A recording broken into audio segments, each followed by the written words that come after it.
Shikues të nderuar, assalamu alaikum wa rahmatullahi wa barakatuh. Sot para nesh e kemi një hajmali për të cilën hajmali do të flasim shkurtimisht që besimtarëve të tërheqim vërejtjen se hajmalit janë të ndaluara fetarisht. Dhe se çdo musliman i cili ka hajmali në shtëpinë e vet, sa më shpejt të shpejtoj që këto hajmali të largojnë nga shtëpitë e veta. Dhe themi se hajmalit janë mjet përmes të cilët mjet apo përmes të cilëve gjëra do të thotë njerëzve ju bëjnë edhe si hire. Ata i dëmtojnë. Edhe shpesh herë në shtëpitë tona kemi hajmalit të cilët hajmalina edhe ndoshta nuk kemi të vetëdijshëm se i kemi në dhomat e tona, në dhomat e ndejës, në dhomat e fjetjes. Dhe sot e kemi para nesh një hajmali, të cilën hajmali njëri nga besimtarët e ka gjetë në dhomën e ndejës së vet. Për cilën hajmali nuk ka qenë i vetëdijshëm se është në dhomën e vet, edhe ku ka qenë, do thotë vendi i kësaj hajmali ka qenë, do thotë tejet i fshehur. Kanë marrë këtë hajmali, dhe nuk dihet kush e ka bërë natyrisht këtë punë, ja kanë vëndu të korniza e perdës. Do thotë aq mirë e kanë fshehur sa që ky person nuk ka qenë i vetëdijshëm se kjo hajmali ndoshta edhe me vite të tëra, për shkak se kjo nuk kuptohet nga vjetërsia e letrës që është këto, kanë ndetë në dhomën e ndejës së tij dhe ai nuk ka qenë i vetëdijshëm për këtë, do thotë hajmali. Këto hajmali shpesh herë njerëzit e ligë, njerëzit e këqij, njerëzit e prisht, shpirt prisht, dasha keqës, do thotë për t'i dëmtu njerëzit, do thotë u avëndojnë në vende të fshehura, do thotë fshehurazi. Natyrisht thot Muhamedi sallallahu alaihi wasallam, men ta'allaka tamimatan faqad ashrak. Thot kush vëndon tamim, do thotë hajmali, dhe kush lidhet me hajmali ka bërë shirk Allahut subhanahu wa taala. Thot kush mbështetet me hajmali apo kush vendon hajmali, kush merr hajmali, ka bërë shirk Allahut azza wa jall. Dhe kjo, do thot ky shirk ndodh për shkak se njeriu vetë mbështetet në Allahun subhanahu wa taala, mbështetet në hajmali.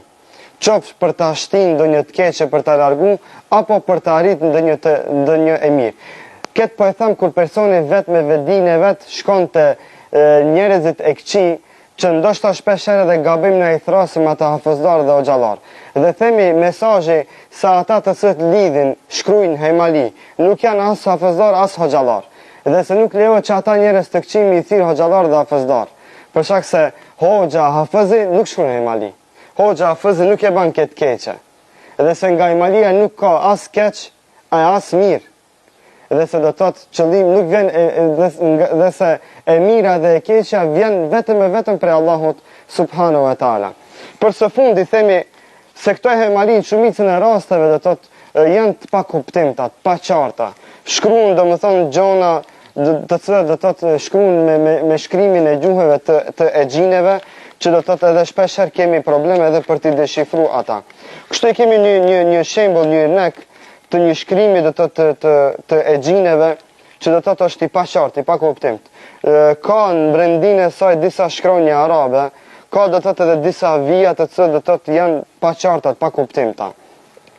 Dhe i themi muslimanëve që kur të hasnin këto hajmali në dhomat e juaja, në shtëpitë e juaja, do të përshpejtoni që atyre do të lexoni ajetul kursi, të lexoni do të suratul Bekara apo Fatihan, edhe do të sa më shpejt që ata të largonin nga shtëpitë e juaja dhe me lejen Allahut azza wa jall duke thonë bismillah, tawakkaltu ala Allah, edhe zni zjarmin edhe i djegni ata, duke mos pas frikë as pak, sepse e mira dhe e keqja vjen prej Allahut azza wa jall, e jo prej hajmalive e prej exhineve. Bismillah. Allahu azza wa jall e liroft këtë vëlla nga problemet që i ka në shpinë e vet, nga sprovat që i ka në shpinë e vet, ndoshta edhe nga sihiri që e kanë bë me anë të kësaj hajmalie. Dhe themi gjithë muslimanëve që të mos kenë frikë nga hajmalit dhe të jenë të bindur se hajmalia nuk ka mundësi të na bëjë as mirë e as keq, dhe se e mira dhe e keqja vjen vetëm prej Allahut subhanahu wa taala, dhe në rast se ju ndodh që në shtëpitë juaja të hasnin hajmali të tilla, të përshpejtoni sa më shpejt që ata të digni dhe të mbështeteni vetëm në Allahun subhanahu wa taala. Allahu ju shpërblet për durimin. Wassalamu alaikum wa rahmatullahi wa barakatuh.